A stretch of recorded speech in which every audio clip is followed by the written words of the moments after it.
XRP holders and future market survivors, what you are about to hear is not speculation. It is a pressure signal, a policy tremor, a coded message buried beneath headlines the mainstream refuses to connect. Because right now, while retail is distracted by noise and memes, policy language is shifting behind closed doors, and XRP is sitting dead center in the blast radius. And if you miss this setup, you will be watching history instead of participating in it. Because here is the uncomfortable truth.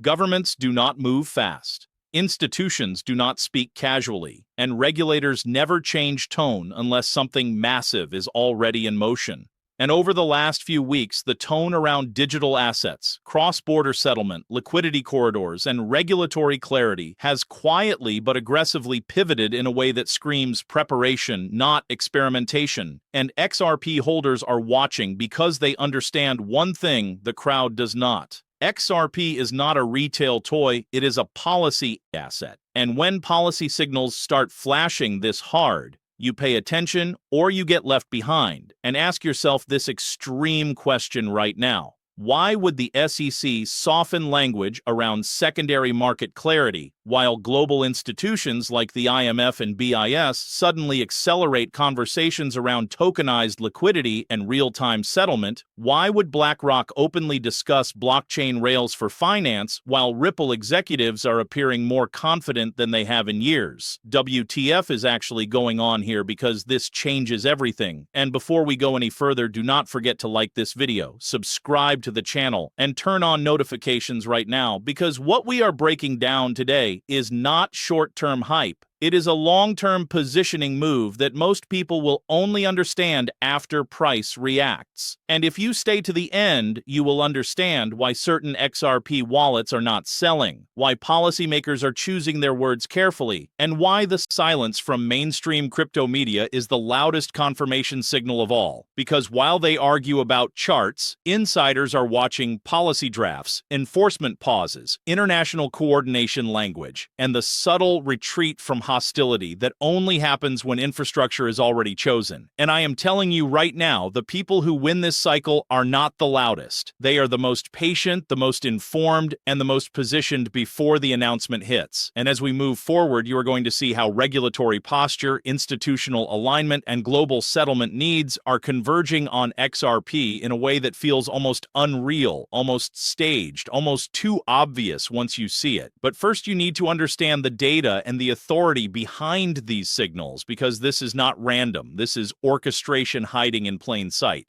Respected viewers, now we step into the zone where speculation dies and authority takes over, because the data trail behind these policy signals is not accidental. It is layered, deliberate, and quietly synchronized. And once you see it, you cannot unsee it, because while retail focuses on price candles, institutions read language, timing, and coordination. And the data right now is screaming alignment, not confusion. Look at what has happened in regulatory posture alone. The SEC has shifted from aggressive enforcement rhetoric to nuanced clarification language around digital asset classification, secondary market responsibility, and functional decentralization. And no, this is not generosity, this is positioning, because regulators do not retreat unless the battlefield has already been secured, and at the same time you have international bodies like the IMF, the World Bank, and the BIS releasing frameworks around cross-border payments, tokenized assets, and liquidity interoperability that mirror Ripple's long-standing thesis almost word for word: instant settlement, reduced counterparty risk, neutral bridge assets. Sound familiar? Because XRP has been engineered for exactly this moment. And while critics scream coincidence, insiders see convergence. And then you look at institutional behavior. BlackRock openly acknowledging blockchain settlement rails, Fidelity expanding digital asset custody, Franklin Templeton tokenizing funds, and suddenly the conversation shifts from if blockchain works to which rails will survive regulatory scrutiny. And here is where XRP quietly dominates the room, because it is one of the few digital assets with years of legal stress testing, enterprise relationships, and compliance-focused design. And let me ask you this extreme question. If regulators were truly planning to crush XRP, why allow it to trade? Why allow liquidity to to rebuild? Why allow global exchanges to relist and expand corridors? Why not end it decisively? Because the answer is uncomfortable for the bears. XRP is not being eliminated, it is being normalized. And normalization is phase one of institutional absorption. And then you have Ripple executives moving differently, speaking differently, less defensive, more strategic, more confident. Brad Garlinghouse is no longer arguing survival. He is discussing scale, integration, and policy collaboration. And that tone shift matters because executives know when the wind is at their back. And behind all of this sits the data most people never look at: on-chain liquidity patterns, corridor expansion, transaction volume stability. Even during price suppression, XRP is being used, not hyped,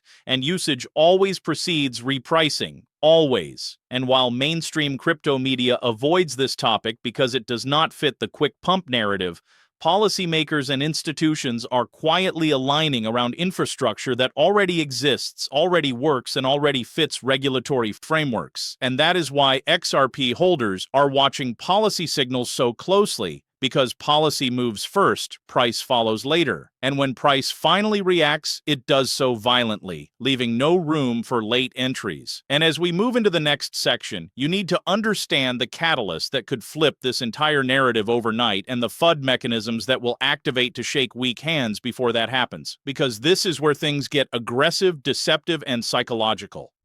This is where the game turns psychological and where weak conviction is systematically destroyed before the real move, because every major repricing event in history is preceded by one thing: maximum confusion engineered through FUD, and the catalyst forming right now around XRP is so obvious to insiders that the only defense left for opposing positions is narrative warfare, and you are already seeing it activate: sudden resurfacing of old lawsuits, recycled talking points about centralization, anonymous accounts screaming suppression or delisting fear, all designed to create hesitation right before policy alignment becomes impossible to ignore, because the true catalyst is not a single announcement. It is convergence, regulatory de-escalation, institutional readiness, and geopolitical payment pressure colliding at the same time. And history shows us this is exactly when liquidity assets get repriced, not slowly, violently. And ask yourself this brutal question: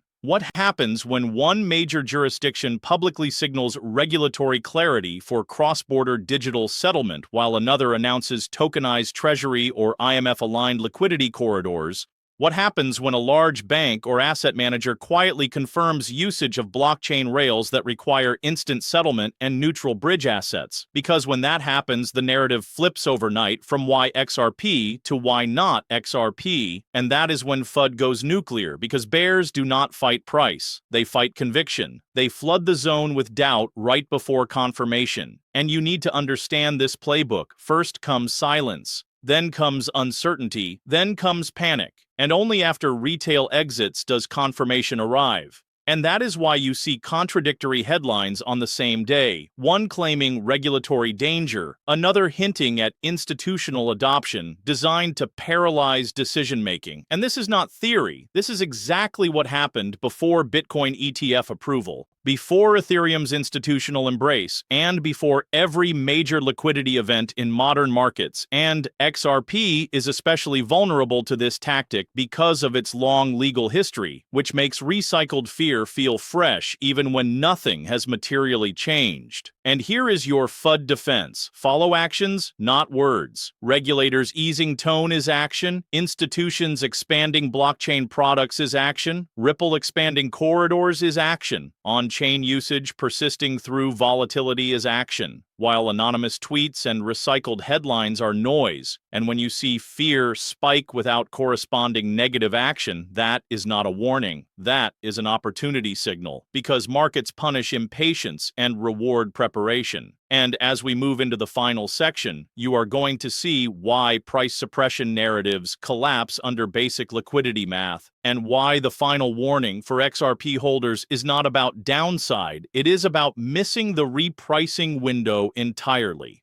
XRP holders, this is the part where emotion gets stripped away and replaced with cold math, because price does not move on hope. It moves on liquidity pressure, and the price justification for XRP is not fantasy, it is structural. And once you understand the mechanics, you realize why suppression narratives eventually collapse under their own weight, because XRP is not designed to absorb speculative volume alone. It is designed to intermediate value at scale. And when even a fraction of global settlement demand touches a fixed supply asset with real-time velocity constraints, repricing is not optional, it is mandatory. And here is the reality most people cannot handle. The current price does not reflect future utility. It reflects present disbelief, and disbelief is the most temporary phase in any market cycle, especially when policy clarity begins to remove uncertainty premiums, because as regulatory risk decreases, capital allocation increases, and as allocation increases,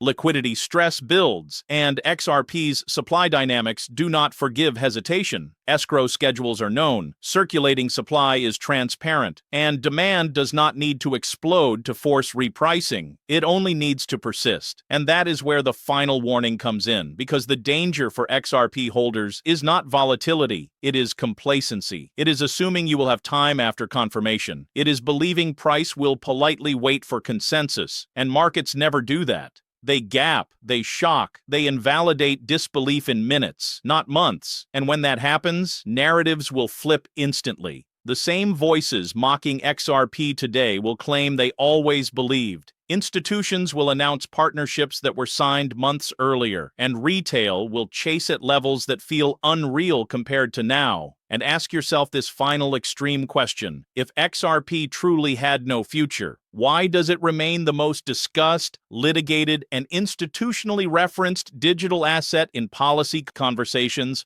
Why does it refuse to disappear? Why does liquidity keep rebuilding? Because assets without destiny fade quietly. They do not attract this level of attention, resistance, and coordination. And this is why the final move is always the most painful, because it leaves the maximum number of people behind, and right now you are either positioned before the window closes or you are preparing to rationalize why you missed it, and that is not drama. That is how every structural repricing in history has played out. Respected viewers, as we bring this full circle, here is the reality you must face. XRP is no longer a story of rumor, hype, or mere speculation. It is a story of policy, institutional alignment, and structural inevitability. And ignoring these signals is a decision with consequences, because every moment you wait for confirmation, every second you debate the noise, the window for maximum advantage narrows, and history is merciless to those who wait too long. The conclusion is simple but brutal. Understand the signals, watch the institutional moves, track regulatory clarity, and position yourself accordingly, because opportunity does not linger for those distracted by recycled headlines or mainstream noise. It rewards those who see through the veil and act decisively. This is your final insider alert, the moment when preparation meets inevitability, when patience converts into positioning, and when knowledge transforms into advantage. Because XRP is not just a token, it is the market's mirror for policy alignment, liquidity demand, and structural repricing. And for those who recognize it now, this is the chance to participate in a shift that will define the next chapter of digital assets.